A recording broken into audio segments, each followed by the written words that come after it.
back to LA with a record of 8-10. Now, I got to be honest with you. This was a very boring game. I did not watch majority of the game. With that being said, I kind of boycotted the game. So we're going to go over the stats. We're going to go over team stats because the game is still currently being played. The Indiana Fever beat the sleaze off the Los Angeles Sparks. Kelsey Mitchell got the stat pattern again. It was really just not a very entertaining game. Now, we do know the current state of the team and how people feel about Caitlin Clark. And to me, we still don't have a clear-cut answer as if Caitlin Clark is... The silence inside the arena was more noticeable than even the loudest crowd could have been. Dearica Hamby looked across the thousands of empty seats and came face to face with what many viewed as the harsh reality of the WNBA business. Without the Golden Girl on the court, much of the excitement had disappeared, leaving the Sparks playing in what felt like a largely empty arena. It wasn't only a disappointing result on the scoreboard, it also reflected a significant drop in the buzz that had surrounded the league throughout the season. As the scoreboard moved closer to a lopsided finish, the reality became impossible to ignore. The quiet atmosphere served as a stark reminder to everyone on the floor that the expected level of attention simply wasn't there. Now, I'm telling you right now, the media is going to have a field day with this one because they beat the sleaze off the Sparks. And what they going to say, what they love to say, exactly what they said last year, they look so much better without Caitlin Clark. The game flowed better without Caitlin Clark. Less turnovers without Caitlin Clark. I'm just letting y'all know right now how this is about to go. Now, this is the second consecutive game that the Indiana Fever has scored over 100 points in the game. So shout out to them for that. But, you know, this is just one of them videos to where, like, I'm still kind of mad about the Alyssa Thomas situation. The Indiana Fever scored more than 100 points in the game, so credit to them for that performance. Even so, the Alyssa Thomas situation was still on many people's minds. The Fever traveled to Los Angeles and didn't just earn a victory, they completely overwhelmed the Sparks. The final score was 111-83, a margin that made the game feel one-sided from start to finish. But the biggest storyline wasn't only the scoreboard, it was the atmosphere or the lack of one. The large crowds that usually generate excitement were noticeably absent, with long rows of empty seats surrounding the court. The scene gave many the impression of what the arena can feel like when the league's biggest attraction isn't there to draw fans through the turnstiles. Get 2 assists now. I ain't lying. I've been noticing that with Kelsey Mitchell, man. Stat pattern ass. She just making her business to get 2 assists every game now. Ever since we said something about that,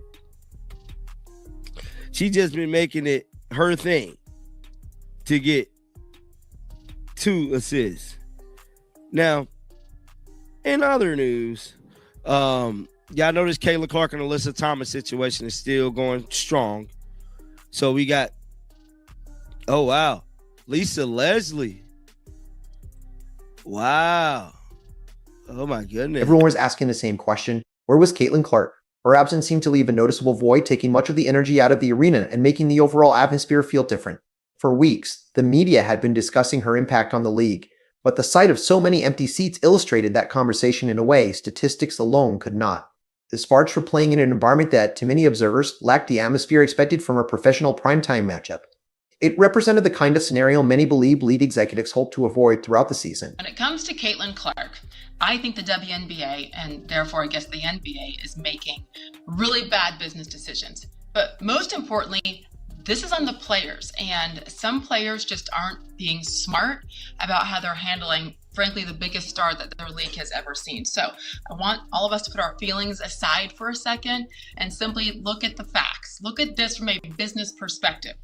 Since she was drafted in 2024 out of Iowa, Caitlin has the most jersey sales of any basketball player in the world, except for Stephen Curry. Yes, even more than LeBron James or Giannis Antetokounmpo or Victor Wembanyama. A woman. For a veteran like Dearica Hamby, this had to be a difficult experience. She is an all-star, a proven performer, and one of the team's leaders. Yet she watched as her team was overwhelmed on its home court in front of a sparse crowd. The frustration seemed to grow with every possession as the Fever continue adding to their lead.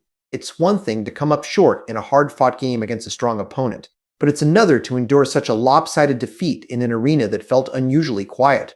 The Sparks' pride was on the line, and by the final buzzer, the outcome made for a disappointing night. Caitlin has the most jersey sales of any basketball player in the world, except for Stephen Curry. Yes, even more than LeBron James or Giannis Antetokounmpo or Victor Wembanyama. A woman has the most jersey sales, second only to Stephen Curry. And frankly, that is something that nobody could have ever even predicted, dreamt of, anything. So what does that type of popularity do to the league from a business perspective? It is insane what's happened. TV ratings, massive. They were up 170% her rookie year, and they've stayed up during all 3 of her WNBA seasons. Unprecedented. That, of course, means the league... The Indiana Fever played with a clear sense of purpose, as if they wanted to make a statement. They finished the game shooting an impressive 56% from the field and the same 56% from three-point range. Their offensive execution was outstanding, making the Sparks' defense struggle to keep up throughout the game. Kelsey Mitchell led the charge, attacking the basket with confidence while knocking down shots from long range. The Fever didn't simply defeat the Sparks, they controlled the game from start to finish, leaving little doubt about the outcome as the final minutes wound down. An average of 356% across the board, from minimum to maximum to average, 356%. The salary cap for each team is through the roof also, from $1.5 million a year to $7 million a year salary cap. That's up 367%. Now, is all of that just because of Caitlin Clark? Of course not. There's several bona fide superstars in this league. The list is long, but the numbers don't lie. The impact of Caitlin since she came into the league in 2024, it is global. And that's a win. That's awesome for a league that has struggled a lot. They needed to be subsidized by the NBA. Now a new narrative is beginning to gain attention, and it's one that is already spreading across the internet. Some people are arguing that the Fever looked better without Caitlin Clark on the court. They point to the improved ball movement, fewer turnovers, and the smoother flow of the offense as evidence to support that opinion. It's a controversial claim, especially when it involves the team's biggest star. However, after a 111-point performance, critics believe they have plenty of material to back up their argument. As a result, this storyline is likely to remain a major topic of discussion across the media for some time. Win. That's awesome for a league that has struggled a lot. They needed to be subsidized by the NBA and private investors for all these years, and they still do to an extent. So why do the players hate her? Is it because she's white? Is it because she's straight? Is it because she's white and straight in a league that is predominantly black and gay and super woke? I mean, I'm not sure any of those things are true. Any players would admit it if they were true, but it feels that way. And it's hard to believe they don't impact the vitriol that does come her way. And by the way, I am totally fine with the punishment the league gave to Alyssa Thomas. She did not choke Caitlin Clark. She was aggressive. She crossed the line. So Kelsey Mitchell finished the game with 26 points in just 26 minutes, an incredibly efficient performance. Some observers, however, argue that she was padding her statistics, suggesting she continued to chase points and assists even after the outcome was no longer in doubt. Others have noticed a different level of intensity in her recent play, as though she is determined to showcase her own value amid the constant attention surrounding Caitlin Clark. Mitchell appears focused on making sure her contributions remain part of the conversation, even in games that have already become one-sided. Gave to Alyssa Thomas. She did not choke Caitlin Clark. She was aggressive. She crossed the line. So it 2 and a 1-game suspension. She definitely choked her, bro. There's always bitterness when a transcendent player essentially takes over a league like Caitlin Clark has obviously done. But man, I really hope that going forward, her opponents and their coaches, opposing coaches, just do your jobs. Just try to beat her. But to villainize her and in some cases try to hurt her isn't just cheap. Or just very telling about the character of those players, which I believe is true.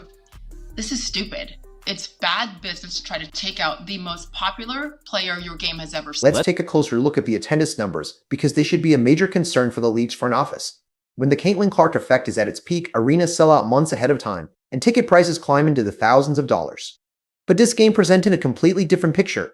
The stands appeared so empty that the lack of spectators was impossible to ignore. It highlights the downside of depending so heavily on one superstar to drive the league's popularity.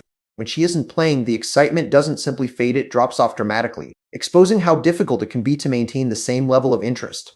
The Los Angeles Sparks now sit at 8-10, and their season appears to be losing momentum.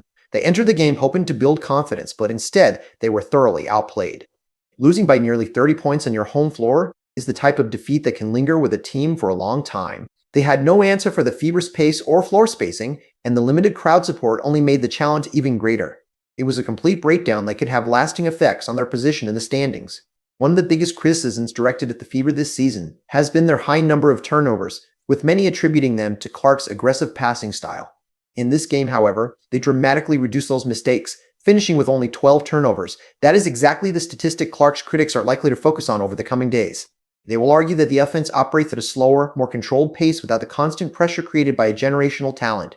It may be an oversimplified way of viewing basketball, but simple narratives often gain the most attention in the court of public opinion. From a business standpoint, the WNBA finds itself in a delicate position. Caitlin Clark currently ranks second only to Stephen Curry in basketball jersey sales worldwide. That level of popularity extends well beyond the sport itself. Even so, some believe her fellow players have mixed feelings about the attention she receives.